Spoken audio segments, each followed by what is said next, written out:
Philadelphia Flyers were not a bad hockey team, and that has to be the first line in the report. Not because it softens the ending. It doesn't. They got swept. The record is the record. But if this is going to be an autopsy, then we have to identify the body honestly. And this body belonged to a team that could play. The Flyers were good. They won 43 games. They got to 98 points.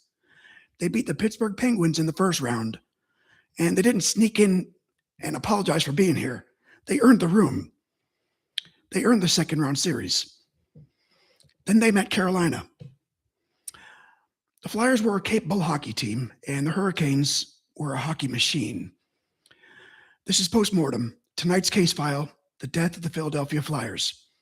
Cause of death, acute systemic compression after prolonged resistance. Manner of death, processed by machinery. And this one needs respect. Philadelphia fans don't need a stranger like me tell them how to feel about their own team. They watched the season. They know the scars. They know the hope and they know the frustration. And they know what this group did before Carolina got to it. The Flyers had already climbed out of one coffin in the first round. They had Pittsburgh on the table. Then games 4 and 5 slipped away and the old nightmare started breathing again. A 3-0 series lead becoming something cursed.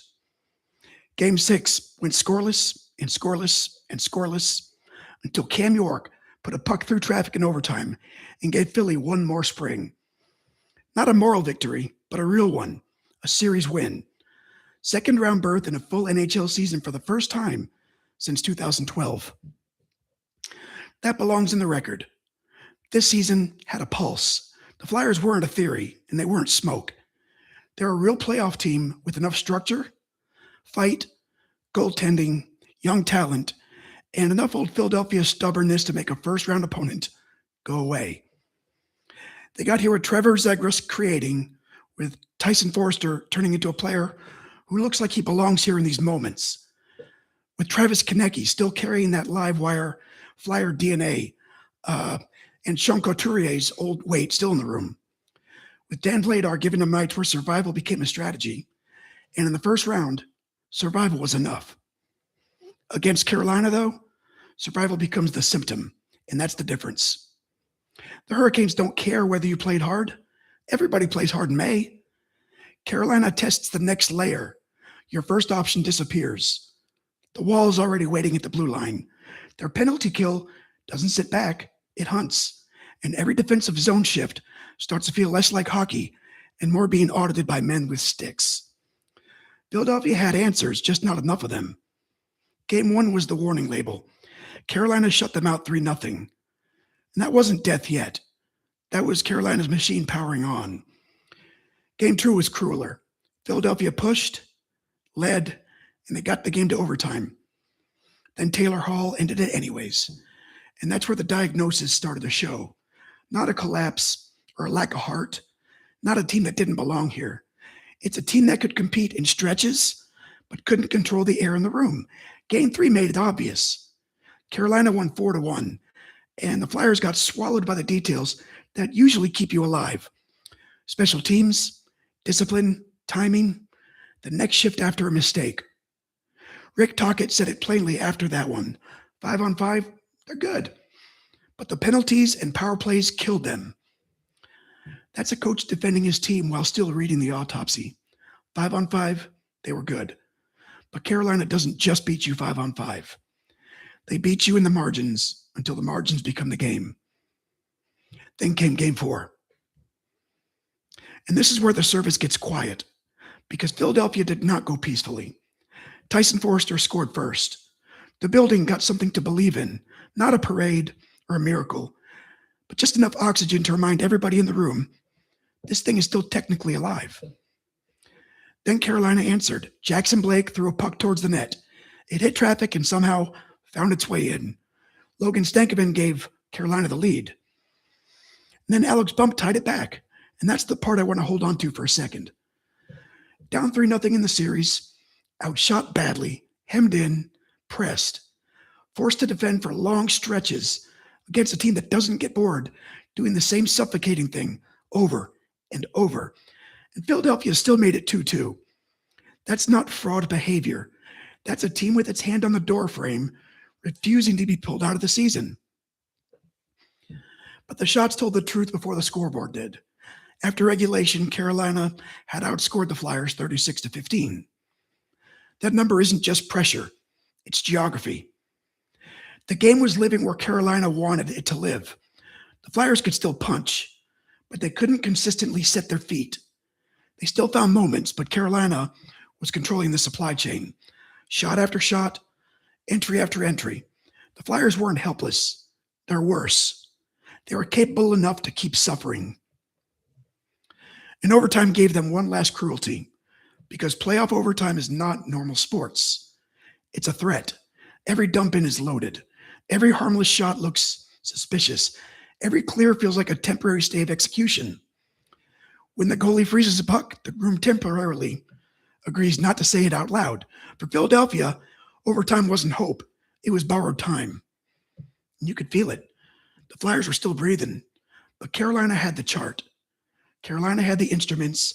They had the same cold, repetitive confidence it had carried all series. And that's the machine. It doesn't need to hate you or embarrass you. It doesn't even need to make you hurry. It just keeps applying pressure until your season stops making choices. Then Jackson Blake ended it. Carolina 3, Philadelphia 2. Sweep. The death was not sudden. The official time will say overtime, game 4. But the body had been failing for days. It started when Carolina shut off the ice in game 1 and deepened when Philadelphia played well enough to win game 2, but then didn't. It became obvious in game 3 when special teams turned every mistake into another wound. And it ended in game 4 when the Flyers gave their fans one more lead, one more tie, one more overtime. 6 overtimes in 8 games this year. Carolina took that away too. The first symptom was oxygen deprivation. Philadelphia couldn't consistently generate enough clean offense. Not because the Flyers forgot how to attack, but because Carolina made every attack start from the wrong place. The second symptom was special teams trauma. In this series, the Flyers kept finding the part of the game where Carolina is most comfortable punishing them. Symptom number 3, pressure fatigue. That's the one that doesn't always look dramatic. It looks like late clears that don't get out, like tired decisions. It looks like a team defending well enough to survive one wave, then watching the next wave arrive before their lungs are full. The fourth symptom is machine contact. It's not a medical term, but it should be. Because Carolina doesn't feel like a normal playoff opponent right now. Carolina feels like an apparatus, a structure, a system with skates. The Hurricanes don't just have players. They have layers. Stahl, Aho, Svechnikov, I don't think I said that right. Slavin, Anderson, Hall, Stankoven, Blake. Functions, pressure function, retrieval function, penalty kill, goalie, veteran calm, young scorer function. Philadelphia had hockey players. Carolina had components. And components win when the game becomes mechanical. So what survives? That's the important part for Philadelphia. The shame from getting swept, that doesn't survive. There shouldn't be any. The sweep survives because it has to. That's on the record. 4 games and done. But the shame doesn't get to come with it. What survives is a Flyers team that gave its fan base a real season. What survives is a first-round win over Pittsburgh, which counts in that city whether anyone wants to admit how much it counts or not. What survives is Forster scoring an elimination game and Bump tying it in the third. York's overtime series winner against the Penguins. Vladar giving them a chance longer than the shot chart said he should. What survives is proof of concept. Not proof of arrival, proof of concept. The Flyers are not Carolina, and not yet. Maybe not even close. But they're not an empty organization pretending anymore. They're not just nostalgia and anger and orange seats waiting for the old days to come back. They put a legitimate playoff season on the table. Then Carolina cut it open. That's the hard truth. The Flyers were good. Carolina was better in the way machines are better. Less emotional, less forgiving, less interruptible. Philadelphia wanted to make this a fight, and Carolina made it a process. Official ruling, the 2025-26 Philadelphia Flyers died on May 9th, 2026 in Philadelphia after a 3-2 overtime loss to the Carolina Hurricanes completed a 4-game sweep in the Eastern Conference second round. Cause of death, acute systemic compression after prolonged resistance. Complicating factors, shot suppression, special teams damage, pressure fatigue, and repeated exposure to a superior Carolina machine. But this was not an undignified death. This was a capable hockey team reaching the edge of what it could survive. The Flyers didn't die because they were weak. They died because they were human. And Carolina wasn't. Thanks for watching.